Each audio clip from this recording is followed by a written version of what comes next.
Assalamualaikum warahmatullahi wabarakatuh. Baru-baru ini berlangsung pernikahan antara Sabri Yunus dan Ardini Angeline Tan.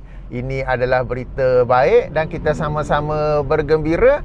Sambil itu kita berdoa sebagaimana sunnah Nabi SAW yang maksudnya moga-moga Allah memberkati mereka dalam suasana senang, memberkati mereka dalam suasana susah dan menghimpun mereka berdua dalam kebaikan. Demikian salah satu daripada beberapa doa yang diajar oleh Rasulullah SAW apabila kita menerima berita perkahwinan.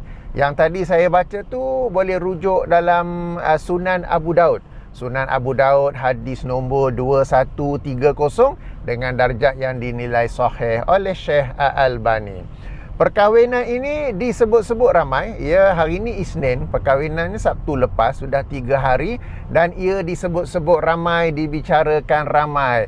Bukan sahaja kerana yang bernikah itu adalah artis, mereka berdua dahulunya adalah pelakon sitcom ataupun komedi Pi Mai Tang Tu, tetapi juga kerana acara pernikahan ataupun majlis ijab kabulnya yang sangat senang. Dia tersangat senang sampai memeranjatkan orang, dan sampai-sampai juga ada yang bertanya, sah ke macam tu saja ke pernikahannya tu, ijab kabulnya tu? Okey, bagi sesiapa yang terlepas kapal terbang, yang tak tahu macam mana senangnya majlis ijab kabul itu, saya mainkan potongan video daripadanya. Video penuh, link dalam kotak description. Ayuh sama-sama kita dengar.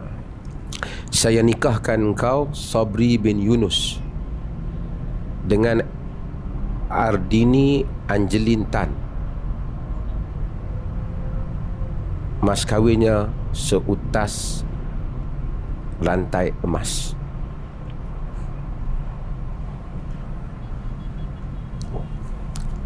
Saya terima dengan seperti yang disebut.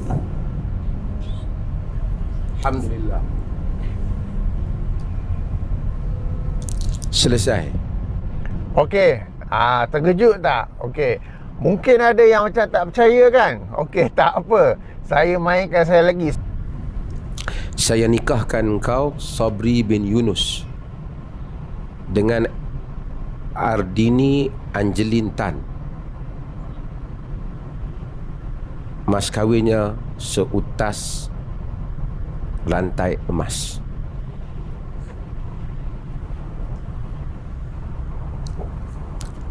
Saya terima dengan seperti yang disebut. Alhamdulillah. Selesai. Para penonton yang dirahmati Allah, sebenarnya memang begitulah acara pernikahan ataupun ijab kabul dalam Islam. Ia sangat mudah, ya. Dan perkara ini adalah sesuatu yang sebenarnya selari dengan mesej ataupun roh Islam, ya. Dalam sebuah hadis yang dikeluarkan oleh Imam Al-Bukhari dalam sahihnya, hadis nombor 69, Rasulullah sallallahu alaihi wasallam bersabda yang maksudnya, permudahkanlah dan jangan susahkan, gembirakanlah dan jangan menakutkan. Menakutkan tu kalau terjemahan harfiah, jangan menyebabkan orang lari. Okey, gembirakanlah dan jangan buat orang lari. Maksudnya gembirakanlah dan jangan menakutkan orang, ya. Jadi ini mesej Islam ataupun ini kita kata maqasid Islam, rohnya Islam tu. Yang ini kita gembirakan dan jangan menakutkan, kita permudahkan, jangan menyusahkan, ya. Itu secara umum. Dan jika kita rujuk kepada pernikahan, terdapat sebuah hadis lain yang dikeluarkan oleh Imam Abu Daud dalam sunannya dengan darjat yang dinilai sahih oleh Syekh Al-Albani. Boleh rujuk Sunan Abu Daud hadis nombor 2117, di mana Rasulullah sallallahu alaihi wasallam bersabda yang maksudnya, sebaik-baik pernikahan adalah yang paling mudah. Saya ulangi, ya. Sebaik-baik pernikahan adalah yang paling mudah. Mudah dalam pelbagai aspek. Mudah dalam maharnya, tak payah pergi minta yang lebih-lebih. Mudah yang Tak payah nak masuk dengan pelbagai adat-adat kita kan. Dulang-dulang itulah, hantaran itulah, kos yang sangat tinggi apa semua. Dan hadis ini umum, maka termasuklah di dalam apa yang Rasulullah masukkan sebagai yang paling mudah, ialah ijab kabul itu sendiri dipermudahkan. Okay? Jadi majlis pernikahan antara Sabri dan Ardini menjadi perbincangan kerana ia sangat mudah. Dan ramai yang agak terkejut kerana kebiasaannya di Malaysia, ijab kabul, majlis pernikahan itu sangat susah dengan pelbagai syarat ya. Antaranya sebelum hendak melafazkan ijab kabul kena baca Al-Fatihah. Bukan juru nikah, bukan wali lah, tetapi pengantin lelaki dan perempuan kena baca Al-Fatihah. Kemudian kena mengucap 2 kalimah syahadah. Kemudian lafaz ijab yang sangat panjang. Kemudian lafaz kabulnya pun oleh pengantin lelaki pun kena sangat panjang, sebiji-sebiji, tak boleh ubah-ubah.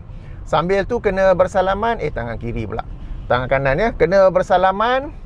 Bila wali atau juru nikah dah habis lafaz, dia kena sambung terus. Tak boleh ada gap, tak boleh ada gap kat bahasa Melayu sebab apa? Tak boleh ada tempoh di antaranya. Dan dia pun kena lafaz sebiji-sebiji dalam satu nafas. Dan kita kata, dan semua ini sebenarnya memberatkan kepada pengantin lelaki tu ya, memberatkan, menyusahkan ya, serta-merta satu nafas. Dan bila dah selesai tu, tanya pula kepada saksi, sah ke? Kena pula seorang saksi tu tak bawa hearing aid, dia pula tak dengar sangat. Oh tak sah, kena kuat lagi, aku tak dengar tadi. Seorang lagi pula tak sah, tadi tu dia macam teragak-agak sikit. Aduh, lepas tu kena buat balik. Bila yang first time tak jadi, second time tu lagilah pula berdebar-debar pengantin lelaki ya. Dan kemudian di sebahagian tempat ada pula sebelum ijab kabul tu ada pula kuis. Tanya pula ya, rukun solat 13 perkara, apakah itu? Doa kunut subuh macam mana kan? Mandi wajib macam mana? Dan soalan-soalan yang berkaitan dengan fardu ain yang kadang pengantin tu tahu, tapi disebabkan suasana berdebar-debar, nervous dalam majlis perkahwinan mereka, yang tahu pun jadi tak tahu, ataupun jadi kalut ke berterabur ke apa. Kena pula sekarang ini zaman media sosial kan. Jadi bila nak bernikah tu, ahli keluarga, saudara mara, sahabat handai semua dengan phone, semua nak buat rakaman kan. Macam lagilah berdebar-debar. Kemudian bila tak boleh jawab atau jawab salah, menjadi satu aib pula yang telah dirakam. Dan masyarakat kita ni pula sebahagiannya suka sebar-sebarkan benda tu kan. Tengok tu, baca Al-Fatihah pun berterabur. Tengok tu, doa kunut subuh pun tak tahu. Tengok tu, lafaz niat untuk puasa Ramadan pun tak tahu. Kan jadi ditersebar-sebarlah pula aib yang itu. Padahal kuis seperti itu tak payah pun. Okay? Jadi perkara-perkara ini yang menyusahkan, yang memberatkan majlis pernikahan dan menjadi sesuatu yang menjauhi ruh Islam, menjauhi maqasid Islam. Sebab sebagaimana hadis yang saya baca tadi, permudahkanlah dan jangan menyusahkan. Gembirakanlah dan jangan menyebabkan orang lari, jangan menakutkan ya. Dan khusus tentang perkahwinan, Rasulullah sallallahu alaihi wasallam bersabda, sebaik-baik pernikahan adalah yang paling mudah. Okey, tentang pernikahan antara Sabri Yunus dan Ardini ini, bukan sekadar orang terkejut ia begitu mudah, tetapi ada juga yang mula mempersoalkan apakah ia sah atau tidak. Ada pula yang membicarakannya dari sudut syarat-syarat hukum fiqh yang berkaitan dengan pernikahan. Okay? Itu insya-Allah saya akan buat video berasingan kerana itu kena lebih ilmiah. Tak boleh buat sambil sembang-sembang bawa kereta ni. Tapi yang sekadar saya nak highlight sekarang ni, dalam banyak-banyak komen daripada para asatizah, ustaz-ustaz yang sayang sekali, yang suka memberat-beratkan majlis pernikahan, yang kata kena ada syarat tu, syarat ni, syarat satu apa semua tu kan. Ada tak mereka mengemukakan hadis Rasulullah sallallahu alaihi wasallam tentang bagaimanakah lafaz itu dan semua syarat-syarat yang mereka kenakan itu? Ada tak hadisnya? Sebenarnya tuan-tuan dan puan-puan yang dirahmati Allah, jangan terkejut. Dalam cara ijab kabul ni tidak ada hadisnya, tidak ada ayat Qurannya dan tidak ada hadisnya, baik yang sahih maupun hasan mahu pun dhaif, maka ia adalah sesuatu yang terbuka kepada kebiasaan masyarakat. Asalkan ia adalah satu lafaz akad yang difahami sebagai perkahwinan antara lelaki dan perempuan, maka itulah yang diterima dan itulah yang sah. Tak payah dengan pelbagai syarat-syarat. Jadi sebab itu kita lihat di kalangan para asatizah, ustaz-ustaz yang mempersoalkan majlis perkahwinan, majlis pernikahan ijab kabul tersebut, dan mereka kata ada syarat tu, syarat ni, perhatikan, mereka tak ada kemukakan hadis pun. Dan syarat-syarat itu sesuatu yang memang sebahagiannya ada dalam kitab-kitab ulama kita, tetapi para ulama kita pun tidak mengemukakan dalilnya. Okey, mungkin atas sebab bersikap berhati-hati, ini adalah perkara penting, melibatkan suami isteri, bukan sekadar jual beli. Kita boleh beli minuman daripada vending machine ke apa ke. Ya, kita berhati-hati, tetapi janganlah sampai meletakkan pelbagai syarat-syarat sehingga memberatkan pernikahan itu sendiri, sehingga menyusahkan, menjadi satu traumatic experience. It's supposed to be a wonderful experience for the bride, but now it has become a very traumatic experience for them, ya. Jadi janganlah sampai ke situ. Baik, demikian sedikit sembang-sembang saya sementara di pagi menghadap traffic jam ini. Okey. Dan insya-Allah jika ke lapangan saya akan buat video berasingan pula untuk mengupas dari sudut hukum fiqahnya pula lafaz ijab kabul tersebut.